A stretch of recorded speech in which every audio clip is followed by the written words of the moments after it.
In this topic, I am going to discuss substrates for gluconeogenesis.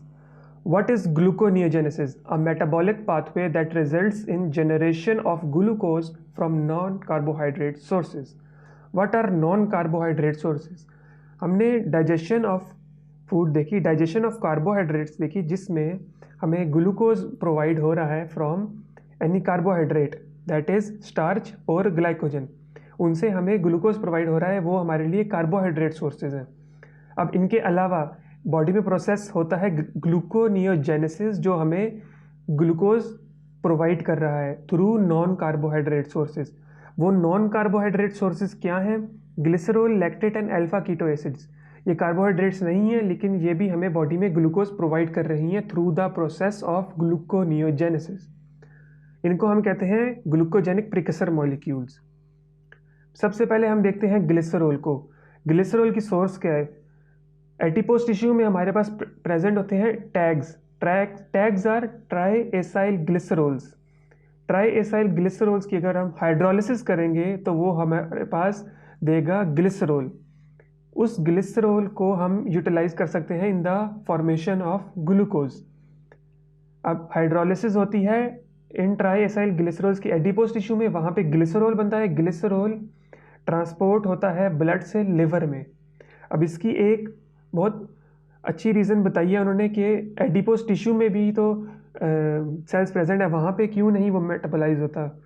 उसकी reason ये है कि एंजाइम चाहिए होता है ग्लूकोकाइनेज, जो एडिपोज टिश्यू में प्रेजेंट नहीं है। एडिपोज टिश्यू के पास वो स्पेसिफिक एंजाइम नहीं है जो ग्लिसरॉल को ग्लूकोज में कन्वर्ट करे, इसीलिए उसका लिवर में ट्रांसपोर्ट होना बहुत ज़रूरी है।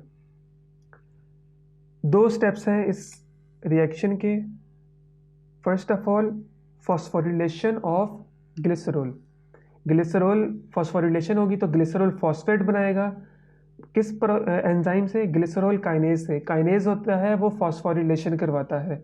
फॉस्फेटेज होता है जो फॉस्फेट ग्रुप डीफॉस्फोरिलेशन करवाता है, रिमूव करवाता है फॉस्फेट ग्रुप। ग्लिसरॉल कन्वर्ट हो गया ग्लिसरॉल फॉस्फेट में।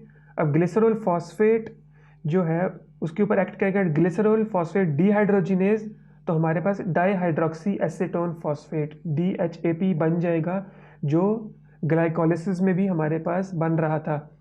ये वाला जो बनेगा सबस्ट्रेट, ये ग्लाइकोलिसिस के प्रोसेस से रिवर्स रिएक्शंस में जाएगा और उन रिएक्शंस के थ्रू हमें ग्लूकोज प्रोवाइड हो जाएगा। अब दूसरी सोर्स देखते हैं lactate for the formation of glucose. Lactate जो है वो बनता है एक्सरसाइजिंग मसल में या ऐसे सेल्स जिसमें एनारोबिक ग्लाइकोलिसिस हो रही हो। मोस्ट इंपॉर्टेंटली RBCs जिसमें माइटोकॉन्ड्रिया प्रेजेंट नहीं होता। इसको हम डिफाइन कर सकते हैं कॉरी साइकिल के थ्रू। कॉरी साइकिल मसल में हमारे पास पहले तो एरोबिक रिस्पिरेशन हो रही होती है जब वो रेस्ट पे होता है। जब एक्सरसाइज कर रहा होता है मसल, तो जब सारी ऑक्सीजन यूटिलाइज हो जाती है तो एनरोबिक रिस्पिरेशन होती है। एनरोबिक रिस्पिरेशन के थ्रू हमारे पास लैक्टेट बनता है। पायरुवेट जो कन्वर्ट होता है वो लैक्टेट में कन्वर्ट हो जाता है। यहाँ पे ग्लूकोज से पायरुवेट, पायरुवेट से लैक्टेट। अब इस ब्लड बॉन्ड ग्लूकोज का मतलब क्या है? वो ग्लूकोज जो लिवर से, जो डाइजेशन के थ्रू हमारे पास ब्लड में आई है, डायरेक्ट कार्बोहाइड्रेट सोर्स से, वो ब्लड बॉर्न ग्लूकोज है। वो लैक्टेट में कन्वर्ट होती है इन द एक्सरसाइजिंग मसल। अब मसल को तो कांस्टेंट एनर्जी सप्लाई चाहिए है ग्लूकोज की, ताकि वो एक्सरसाइज कर सके। वो लैक्टेट जो है ट्रांसपोर्ट होता है ब्लड के थ्रू, ब्लड के थ्रू जाता है लिवर में। जब वो लिवर में जाता है, लिवर के पास एंजाइम्स होते हैं to convert lactate into glucose. Lactate pyruvate में जाएगा, पायरुवेट ग्लूकोज में कन्वर्ट हो जाएगा। So lactate will be converted into glucose. ये ग्लूकोज दोबारा सोर्स ऑफ एनर्जी है for the exercising muscle. So ये दोबारा मसल में जाएगा, उसको ग्लूकोज प्रोवाइड करेगा, वहाँ पे ग्लूकोज ब्रेक डाउन होगा, एनर्जी प्रोवाइड करेगा, फिर लैक्टेट बनेगा, फिर लैक्टेट लिवर में जाएगा और वहाँ से दोबारा ग्लूकोज बनता रहेगा। सो एक कांस्टेंट साइकिल चलता रहेगा, जिसको हम कहते हैं कॉरी साइकिल।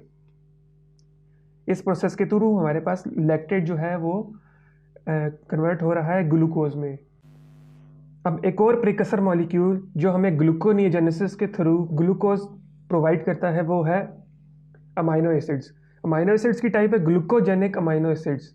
ग्लूको मतलब ग्लूकोज, जेनिक मतलब जेनरेटिंग। वो अमाइनो एसिड्स जो ग्लूकोज जनरेट कर सकते हैं उनको हम कहते हैं glucogenic amino acids that can be converted into glucose via metabolism. These amino acids come from hydrolysis of tissue proteins.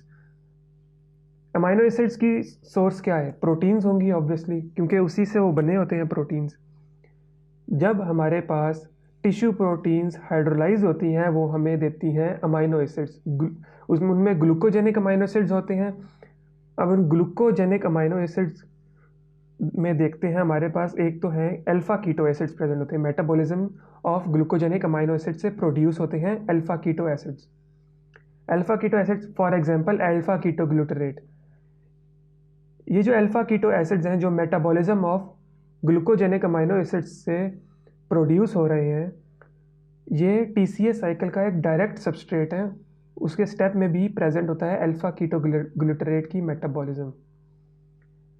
ये alpha keto acids direct TCA cycle में इन्वॉल्व हो जाएंगे as a substrate. TCA cycle में ये convert होंगे into oxalo acetate. Oxalo acetate जो है वो एक डायरेक्ट प्रिकसर है फॉस्फोइनोल पाइरूवेट का। फॉस्फोइनोल पाइरूवेट जो है हमने ग्लाइकोलिसिस में पढ़ा था। अब ग्लाइकोलिसिस के जब वो रिवर्स रिएक्शंस जाएंगे तो वो फॉस्फोइनोल पाइरूवेट से हमारे पास बना देंगे glucose into reverse reactions. That is it about the substrates of the gluconeogenesis.